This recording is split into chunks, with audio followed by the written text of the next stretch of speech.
इसरो ये नाम सुनते ही मन में भारत की अंतरिक्ष में ऊंची उड़ान की तस्वीरें आ जाती हैं। लेकिन इस शानदार सफलता के पीछे एक बहुत बड़ा और सच कहें तो एक हैरान करने वाला विरोधाभास छिपा हुआ है।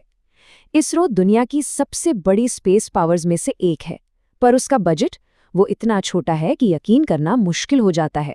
तो इतने कम पैसों में इतनी बड़ी कामयाबी की असल कहानी क्या है? चलिए आज इसी रणनीति की परतें खोलते हैं। चलिए इसे समझने के लिए एक कल्पना करते हैं। दुनिया की 3 बड़ी स्पेस एजेंसियां हैं। पहली एजेंसी हर साल करीब 25 अरब डॉलर खर्च करती है, दूसरी लगभग 12 अरब डॉलर, और फिर आती है तीसरी जो इन दोनों के मुकाबले महज 2 अरब डॉलर के बजट पर काम करती है। जाहिर है, सवाल उठता है कि ये 3 खिलाड़ी आखिर हैं कौन? और ये आंकड़े पूरी कहानी बयां कर देते हैं।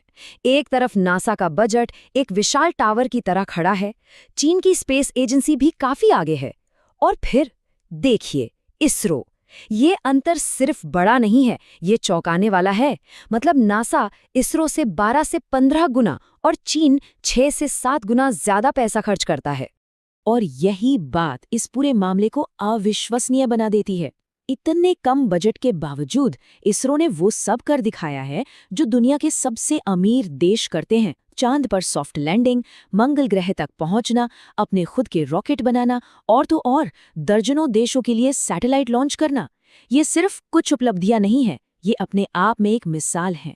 तो सवाल वहीं का वहीं है, जब कामयाबी वर्ल्ड क्लास है लेकिन फंडिंग इतनी कम, तो आखिर इसरो ये सब करता कैसे है?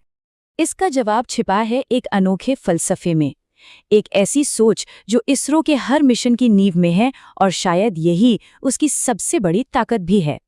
और ये कॉन्सेप्ट है किफायती इंजीनियरिंग, या जिसे अंग्रेजी में कहते हैं फ्रूगल इंजीनियरिंग। यही इसरो का सीक्रेट सॉस है। इसका मतलब देखिए, सस्ता काम करना बिल्कुल भी नहीं है, बल्कि इसका मतलब है हर एक रुपए का इस्तेमाल इतने स्मार्ट और कुशल तरीके से करना कि नतीजा बेहतरीन निकले। तो सवाल है कि ये किफायती इंजीनियरिंग असल में काम कैसे करती है? इसरो इसे 4 पिलर्स पर लागू करता है। पहला, मिशन का डिजाइन बिल्कुल सिंपल रखना। दूसरा, स्पेसक्राफ्ट का वजन जितना हो सके कम करना।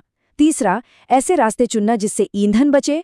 और चौथा, बड़ी बड़ी टीमों की जगह छोटी और फोकस टीमों के साथ काम करना। हर कदम का एक ही लक्ष्य है, लागत कम करो लेकिन मिशन का मकसद पूरा होना चाहिए। 74 मिलियन डॉलर्स, बस इस नंबर को जरा याद रखिएगा, क्योंकि ये भारत के सफल मार्स ऑर्बिटर मिशन यानी मंगलयान की कुल लागत थी। सोचकर देखिए, एक असली मिशन जिसे दूसरे ग्रह पर भेजा गया, उसकी लागत अंतरिक्ष पर बनी एक हॉलीवुड फिल्म से भी कम थी। ये तुलना इसरो की कामयाबी को एक बिल्कुल नए नजरिए से दिखाती है। लेकिन इसरो की रणनीति की कहानी सिर्फ पैसा बचाने तक ही सीमित नहीं है। यहाँ एक बुनियादी अंतर है। इसरो सिर्फ एक छोटा नासा नहीं है, इसका तो पूरा खेल ही अलग है। जैसे ही हम इन एजेंसियों के प्राथमिक फोकस पर नजर डालते हैं, ये रणनीति का अंतर बिल्कुल साफ हो जाता है। जहां नासा गहरे अंतरिक्ष को एक्सप्लोर कर रहा है और चीन स्पेस स्टेशन बना रहा है, वहीं इसरो ने जानबूझकर अपनी नजरें पृथ्वी की ओर रखी हैं। ये एक लाइन इस रणनीतिक बंटवारे को पूरी तरह से समझा देती है। ये एक ऐसा फलसफा है जिसने इसरो के हर फैसले को आकार दिया है, और इस फोकस का नतीजा शानदार रहा है। सैटेलाइट्स और कम्युनिकेशन जैसे प्रैक्टिकल कामों पर ध्यान लगाकर भारत ने ग्लोबल सैटेलाइट इकोनॉमी में अपने लिए एक बहुत मजबूत जगह बना ली है, और आज वो दुनिया भर के देशों के लिए एक पसंदीदा लॉन्च पार्टनर बन गया है। लेकिन इस किफायती मॉडल और पृथ्वी केंद्रित रणनीति के कुछ समझौते भी हैं। ये वो हिस्सा है जिसके बारे में इसरो अक्सर बात नहीं करता। भारत की चांद तक की यात्रा इसी रणनीति की कहानी कहती है। ये कोई महंगा, एक ही बार में सब कुछ पा लेने वाला प्रयास नहीं था, बल्कि ये असफलताओं से सीखने और हर अगले मिशन को पिछले मिशन की नींव पर खड़ा करने की कहानी है। चंद्रयान 3 की ऐतिहासिक लैंडिंग ने साबित कर दिया कि ये तरीका कम बजट में भी बड़ी सफलता दिला सकता है। हालांकि एक ऐसा एरिया है जहां बजट की ये सीमा बहुत साफ नजर आती है, और वो है ह्यूमन स्पेस फ्लाइट, यानी इंसान को अंतरिक्ष में भेजना। ये काम अविश्वसनीय रूप से महंगा है, और यहीं पर इसरो अमेरिका और चीन से काफी पीछे रह जाता है। और चुनौतियां सिर्फ यहीं तक सीमित नहीं है। एक तरफ तंग बजट का लगातार दबाव है, तो दूसरी तरफ स्पेसएक्स जैसी प्राइवेट कंपनियों में टैलेंट का जाना, जिसे हम ब्रेन ड्रेन कहते हैं।